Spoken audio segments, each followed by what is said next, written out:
if I should stay or be alone.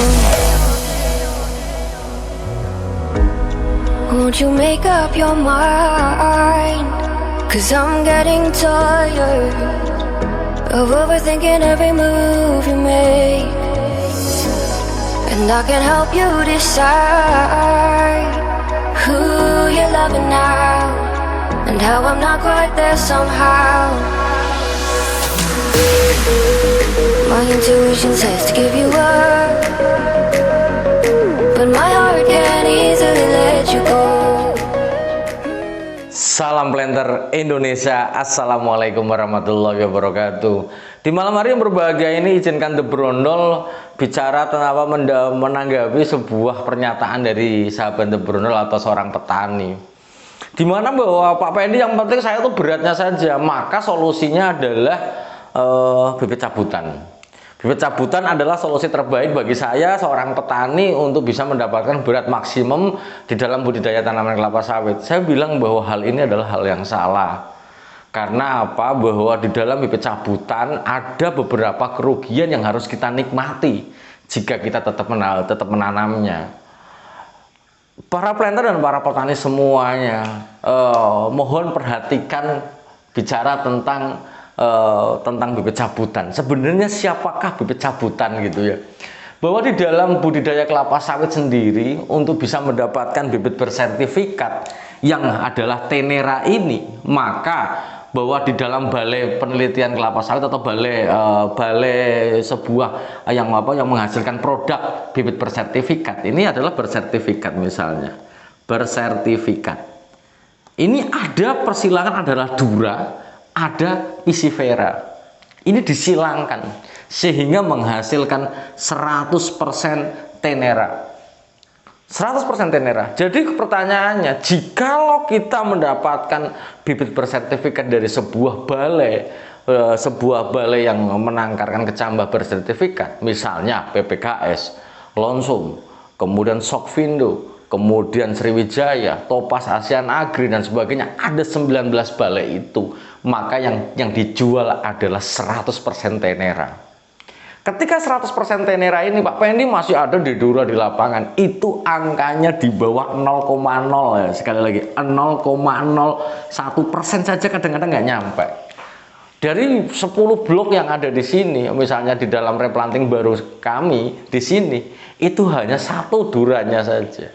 Berarti masih ada yang lolos Pak Pendi yang nggak mungkin 100%, misalnya 0,01, hanya sedikit saja.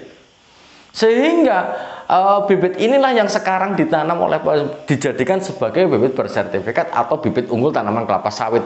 Pertanyaannya, ketika kita mendapatkan kentosan ataupun brondolan yang tunas di lapangan di ancak kita di sebuah perusahaan misalnya, di mana bahwa bibitnya dulu adalah bersertifikat, misalnya yang lama adalah dari PPKS atau Sokvin, maka di dalam maka di lapangan itu sebenarnya adalah terjadi persilangan secara alamiah antara Tenera dan Tenera itu sendiri.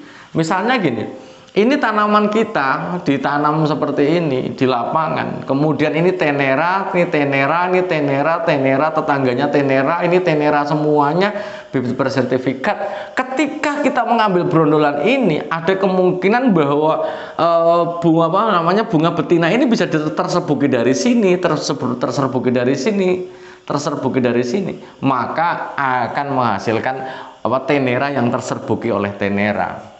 Ketika Tenera diserbuki oleh Tenera, maka brondolan yang keluar dari tanaman ini adalah memiliki kemungkinan besar, Pak Pendi, saya ladang tetangga saya cabutan bagus kok, kentosan bagus Pak Pendi. Ntar dulu, kita lihat dulu ya ini ya.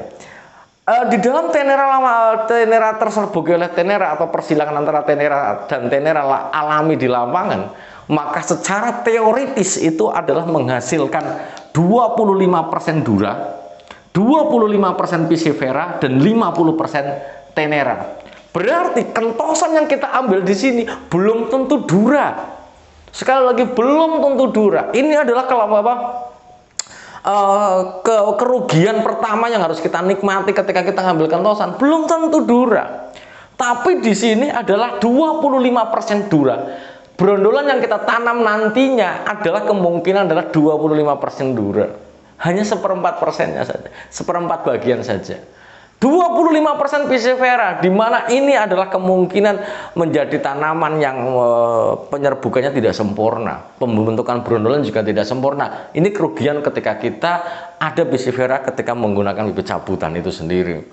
Kemudian yang selanjutnya adalah 50% atau setengah bagian kemungkinan ini adalah Tenera, seperti induknya yang ada di lapangan ini.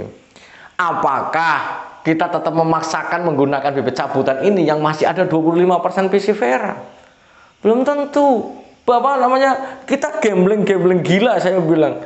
Kalau ini kita tetap tanam di lapangan, ada kemungkinan. Pak Pendi, tetangga saya menanam bibit cabutan semuanya Dura. Saya seyakin-yakinnya tidak semuanya Dura.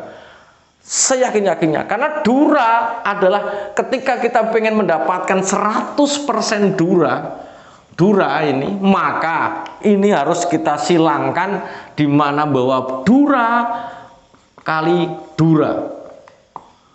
Dura murni dikalikan Dura murni, maka 100% Dura murni. Dengan catatan harus ada isolasi di dalam penyerbukannya.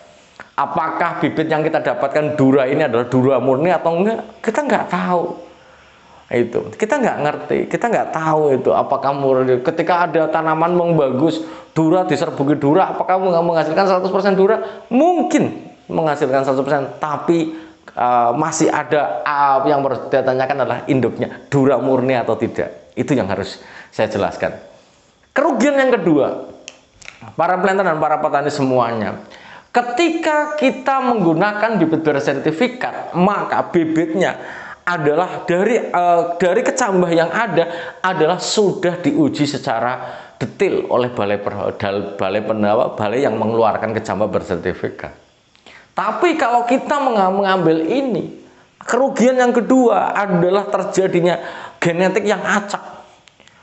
Banyak petani yang cerita sama Pendi bicara tentang bibit cabutan atau bibit mariles ini adalah ketika mereka tanam ada genetik yang genetik yang merugikan bagi mereka. Salah satu contohnya adalah persentase bunga jantan atau pokok jantan ataupun pokok cengkeh yang terlalu banyak. Kembali lagi para planter dan para petani semuanya, jika beli bibit bersertifikat ternyata ditanam di lapangan 50 buah cengkeh, kita hubungi bagian pemasarannya. Ketika kita sudah memupuk dengan benar semuanya cengkeh, nggak mungkin, karena bahwa ini adalah sangat dijaga oleh balai benihnya. Namun ketika ngambil kentosan, siapa yang akan memberikan kepastian ketidakadanya acak genetik yang ada? Ini adalah harus dijawab oleh kita semuanya. Jadi pada malam hari ini sebenarnya ingin memberikan sebuah penjabaran seperti ini. Jangan korbankan investasi kita menanam tanaman kelapa sawit berdasarkan dari bibit cabutan. Walaupun toh bagus bisa menghasilkan misalnya ada duranya, namun duranya kemungkinan hanya 1/4 atau 25% saja. Tidak akan mungkin banyak itu. Kalau pas dalam bahasa yang kebetulan banyak duranya ya alhamdulillah. Tapi sekali lagi bahwa genetik brondolan yang keluar dari tanaman ini adalah memiliki acak genetik yang kita nggak tahu seperti apa. Karena bahwa kita berinvestasi pengen mendapatkan kembalian dari investasi yang kita tanam. Kalau kita tidak mau bergambling ya silahkan saja, nggak ada masalah. Tapi sebagai orang yang memahami ini, pengennya saya adalah mari kita bertanam bibit bersertifikat sehingga bahwa ada kepastian dalam produksinya. Jangan kita korbankan ini, karena bahwa bibit cabutan apakah 100% Dura? Jawabannya adalah tidak. Jawabannya jelas banget, tidak 100% Dura, tapi ada kemungkinan Piscifera dan Teneranya juga. Jadi jangan korbankan kita untuk mendapatkan bibit hanya mengambil dari cabutan saja. Pak Pendi, saya sudah terlanjur nanam bibit cabutan seumur 5 tahun. Bagaimana caranya? Udah pelihara aja, nggak ada masalah. Yang penting bahwa ketika nanti pada satu saat bahwa genetiknya berhenti, misalnya produktivitasnya udah anjlok banget, replanting, ganti bibit yang bersertifikat. Karena tidak mungkin saya katakan bahwa udah tebang semuanya, bagaimana modalnya. Cari modal dulu sebanyak-banyaknya dari bibit yang udah kita tanam untuk dikembalikan untuk kedepannya. Jika memang produksinya down banget, tukar dengan yang baru. Maka mulai hari ini kita harus nabung untuk bisa mendapatkan. Pertanyaannya, apakah mahal bibit bersertifikat? Adalah tidak sebenarnya. Sangat tidak mahal. Harganya ya berkisar 6.700 sampai 11.000. Mungkin yang paling mahal jika memang ada case khusus atau memang ada memiliki kelebihan khusus seperti yang tahan Ganoderma yang harganya sampai 19.000. Hanya itu saja. Perkecambahnya ya, ini mohon dipahami bagi para petani dan planter semuanya, jangan korbankan itu. Kemudian yang kedua, daya tawar jual lahannya. Suatu saat bahwa kita punya lahan, misalnya kita punya lahan seluas 3 hektar. Ketika bibit kita menanam adalah bibit bersertifikat dan kita membutuhkan dana mau kita jual, maka kita memiliki memiliki bukti bahwa kita menanam bibit bersertifikat. Ketika menanam bibit bersertifikat, misalnya jenisnya apa? Mau dampi, mau yangambi, mau DP Sains 1, 2, 3, 4, BL 1 sampai 7, ataupun misalnya Sriwijaya berapa, yang penting bibitnya bersertifikat. Maka kita memiliki daya tawar terhadap harga jual lahan yang kita miliki dibandingkan bibit cabutan. Ini bibitnya dari apa? Wah, dulunya nggak tahu. Katanya dampi, katanya sokvin, kita nggak ngerti. Tapi kalau kita bisa memiliki bukti bahwa ini bersertifikat bibitnya, maka pasti harganya jauh lebih mahal dibandingkan kalau kita hanya mariles saja. Sebagai penutup, ada sebuah hal yang sangat menggelitik bagi seorang Pendi ini adalah ketika salah satu sahabat saya sendiri beli ladang seluas 3 hektar. Ternyata begitu dia curhat, Pak Pendi produksinya kok drop banget. Saya tanya, kenapa drop banget? Apakah pupuknya tidak tidak terpenuhi sesuai dengan rekomendasi, ataukah miring misalnya hanya diberikan 75% saja? Jawabannya adalah tidak. Pupuknya adalah sudah saya berikan full, Pak Pendi. Hamanya gimana? Nggak ada masalah. Lahannya tergenang? Tidak. Ternyata dia beli lahan yang 3 hektar ini adalah bibitnya, dia nggak tahu. Begitu saya survei, hasilnya apa? Bunga jantan hampir 40%. Bunga jantan 40% dan buahnya yang ada pun paling banyak isinya adalah buah Parthenocarpi atau buah landak. Kenapa? Karena kembali lagi adanya random atau acak genetik yang ada di mariles ini. Mungkin saja dulu yang dapat saya sampaikan pada kesempatan di malam hari yang berbahagia ini. Semoga bermanfaat bagi para petani dan para planter semuanya. Intinya mari kita bertanam bibit unggul bersertifikat dari balai-balai ada yang ada 19 balai, mau pelepah pendek mau pelepah panjang monggo saja. Yang penting adalah bibit bersertifikat karena adalah sudah terukur secara jelas di dalam balainya. Mungkin itu saja dulu. Terima kasih. Sehat selalu bagi saya, Anda dan semuanya, dan semoga Allah memberikan kebahagiaan dan ilmu pengetahuan tanpa syarat bagi kita semuanya. Terima kasih. Salam planter Indonesia. Assalamualaikum warahmatullahi wabarakatuh.